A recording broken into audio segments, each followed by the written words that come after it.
Hi, this is Esther Lin, photographer for MMAfighting.com, and I'd like to share some of my favorite photos from UFC 182. The week began as usual with an open workout at the MGM Sportsbook, and Cormier's supporters were out in full force, excited to cheer on the man they hoped would dethrone Jon Jones. Daniel Cormier worked out for the gathered fans and then had middleweight Luke Rockhold come out and play as Jones. DC took down the lanky Rockhold, beat him up a little on the ground, and declared himself the victor. The crowd went wild. Donald Cerrone showed off his fear-inducing kicks and knees, the power rippling through his coach's face. Even with a huge contingent cheering for the challenger Cormier, when the champ showed up, fans and media alike clamored for photos. Then, we were invited to the piece of Jones's room for an interview, and I found myself focused on Ali the Serval as he bounded about the room, inspecting my camera equipment.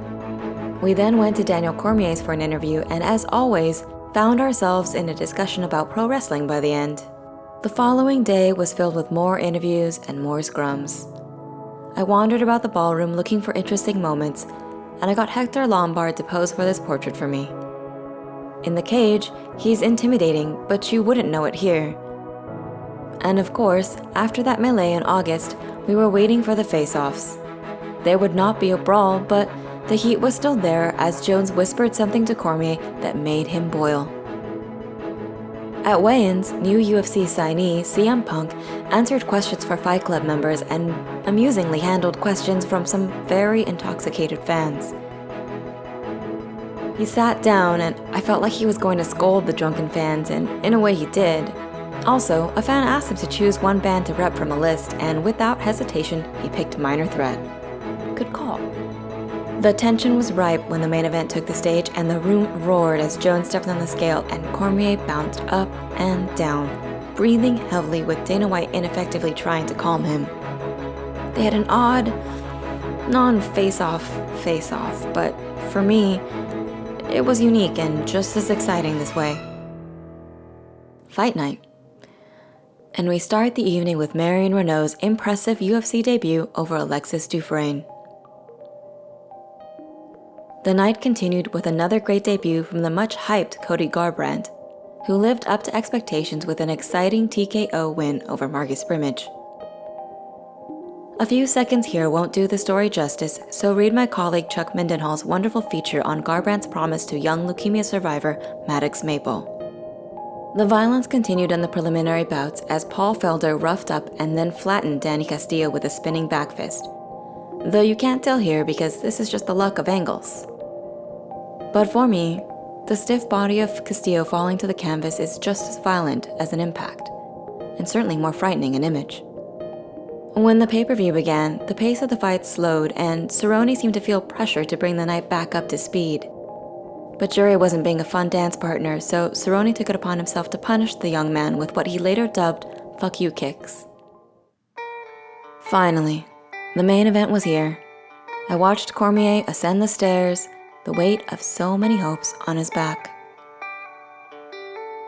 And the champ, Jon Jones, elated and almost skipping, makes his way to the octagon.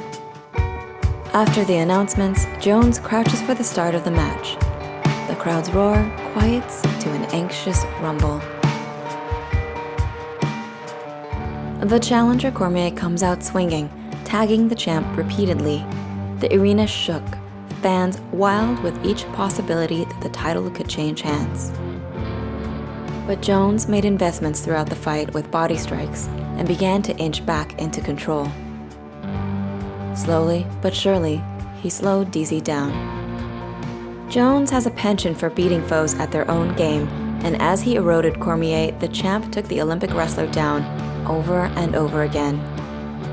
Jones ground Cormier, turning the fight around, and the champ's parents and fiancé stood up to cheer him on. As the fourth round came to a close, Jones made sure to leave his hand atop Cormier's head to reiterate his dominance. In a way, the fight was finished here with this condescending note. Between rounds, Cormier sat on the stool, his heart racing. The shouts of the crowd sounds bellowed as Octagon girl Vanessa Hansen rounded the cage for the last time.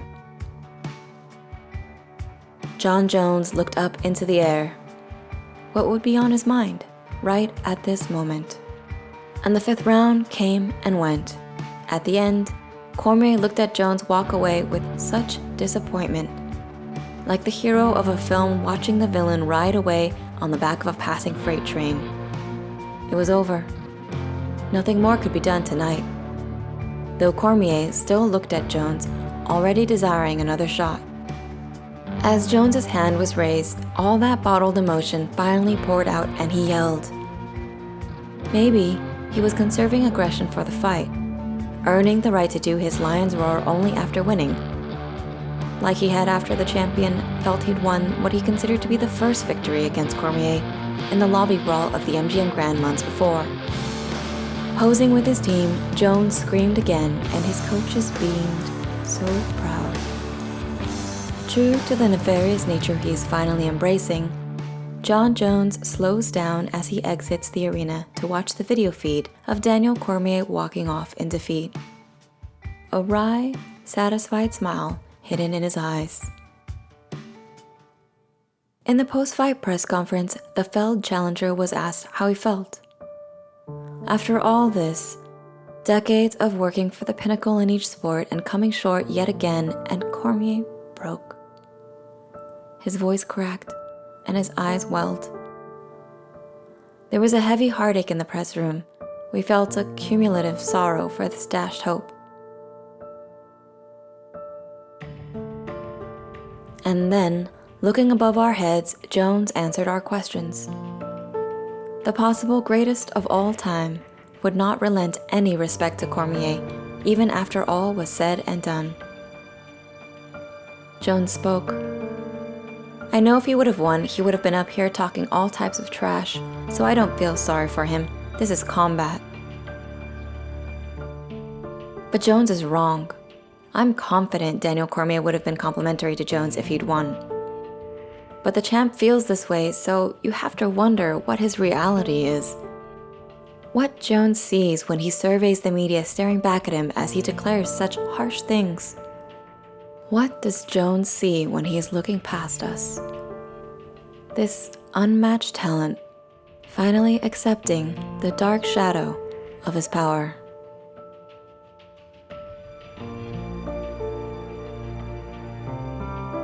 This is Esther Lin for MMAfighting.com. Thank you for watching.